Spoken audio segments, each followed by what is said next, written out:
مولانا روم علیہ الرحمہ فرماتے ہیں، ایک شخص مسجد میں نماز ادا کرنے کے لیے اندھیری رات میں گھر سے نکلا۔ اندھیرے کی وجہ سے ٹھوکر لگی اور وہ منہ کے بل کیچڑ میں گر گیا۔ کیچڑ سے اٹھ کر وہ گھر واپس گیا اور لباس تبدیل کر کے دوبارہ مسجد کی طرف چل دیا۔ ابھی چند قدم ہی چلا تھا کہ دوبارہ ٹھوکر لگی اور وہ دوبارہ کیچڑ میں گر گیا۔ کیچڑ سے اٹھ کر وہ ایک بار پھر گھر واپس گیا اور لباس تبدیل کر کے مسجد جانے کے لیے دوبارہ گھر سے نکل آیا۔ اپنے گھر کے دروازے پر اسے ایک شخص ملا جو اپنے ہاتھ میں ایک روشن چراغ تھامے ہوئے تھا۔ چراغ والا شخص چپ چاپ نمازی کے آگے آگے مسجد کی طرف چل دیا۔ اس بار چراغ کی روشنی میں نمازی کو مسجد تک پہنچنے میں کسی دشواری کا سامنا نہ کرنا پڑا اور وہ بخیریت مسجد تک پہنچ گیا۔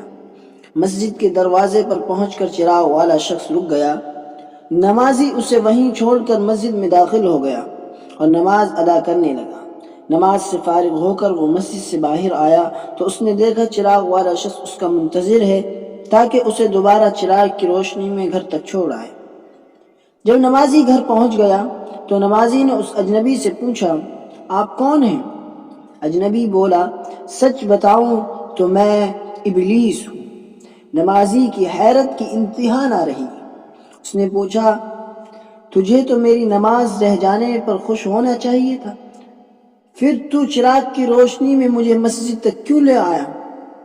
ابلیس نے جواب دیا، جب تجھے پہلی ٹھوکر لگی تو اللہ نے تیرے عمر بھر کے گناہ معاف فرما دیے، جب دوسری ٹھوکر لگی تو تیرے سارے خاندان کو بخش دیا۔